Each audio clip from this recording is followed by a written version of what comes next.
मंगळवार दिनांक 19 मेला स्मरणरंजन वर्गात श्रीमती अंजली बापट यांनी अधिक मासाबद्दल काही विज्ञानाधिष्ठित रंजक माहिती सभासदांना समजावून सांगितली. अंजलीताई म्हणाल्या, पृथ्वी सूर्याभोवती फिरते हे आपल्याला ठाऊक आहे, पण पृथ्वीवरून पाहताना सूर्य फिरतो आहे असे वाटते. सूर्य ज्या मार्गावरून फिरतो त्याचे 12 भाग म्हणजेच राशी.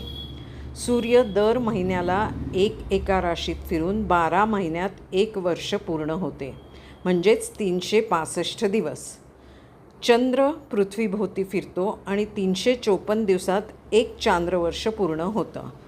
आपले सणवार सगळे चांद्रवर्षाप्रमाणे आपण साजरे करतो. सौर वर्षाचा आणि चांद्रवर्षाचा मेळ घालण्यासाठी अधिक मास येतो. हा 11 दिवसांचा दरवर्षीचा फरक 3 वर्षात 33 दिवसांचा होतो, म्हणून दर 3 वर्षांनी अधिक मास येतो. हा मास नसता तर आपलं सणवाराचं गणित पूर्ण कोलमडलं असतं. एका चांद्र महिन्यात सूर्य 1 राशी पुढे जातो, पण ज्या महिन्यात सूर्याचे संक्रमण होत नाही तो अधिक मास. यंदाचा अधिक मास ज्येष्ठात 17 मे ते 15 जून आहे.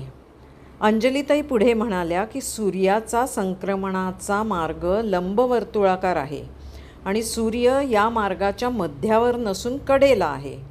4 जानेवारीला सूर्य आणि पृथ्वी यातील अंतर कमी असते, त्यामुळे सूर्याची गती वाढते, त्यामुळे क्षय मास येऊ शकतो.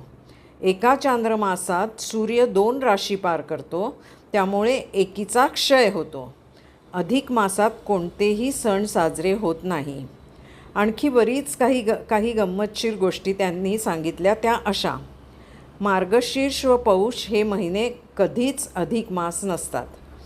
माघ हा क्षयही नसतो व अधिकही नसतो, कारण तेव्हा सूर्याची गती सरासरी असते. जर चातुर्मासात एखादा अधिक आला तर चातुर्मास 5 महिन्यांचा होतो. उदाहरणार्थ 2023 साली श्रावण मास अधिक होता. जेव्हा क्षय मास येतो तेव्हा ते वर्ष 11 महिन्याचे नसते बरं का, कारण त्याच्या आधी किंवा नंतर 1 किंवा 2 अधिक मास येतात. ज्या वर्षी 2 अधिक मास येतात त्यात दोन्हीमध्ये अधिक मासाची कर्मे करीत नाही. शके 1904 मध्ये पौष हा क्षय मास होता.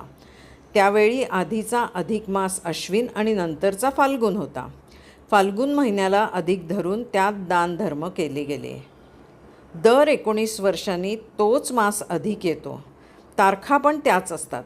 हे चक्र फार अचूक असते, पण लीप इयरमध्ये मात्र 1 दिवसांनी आधी येते. फक्त फाल्गुन ते अश्विन या महिन्यात अधिक मास येतात, कारण तेव्हा सूर्य आणि पृथ्वीतील अंतर जास्त असल्यामुळे सूर्याचा वेग कमी असतो. क्षय मास दर 141 वर्षांनी, 122 वर्षांनी किंवा 19 वर्षांनी असू शकतो. स्वहस्ते केलेले चार्ट्स दाखवून अंजलीताईंनी हा क्लिष्ट विषय अगदी सोपा केला होता. बऱ्याच सभासदांनी प्रश्न विचारल्यामुळे संपूर्ण व्याख्यान इंटरॅक्टिव्ह झाले. धन्यवाद.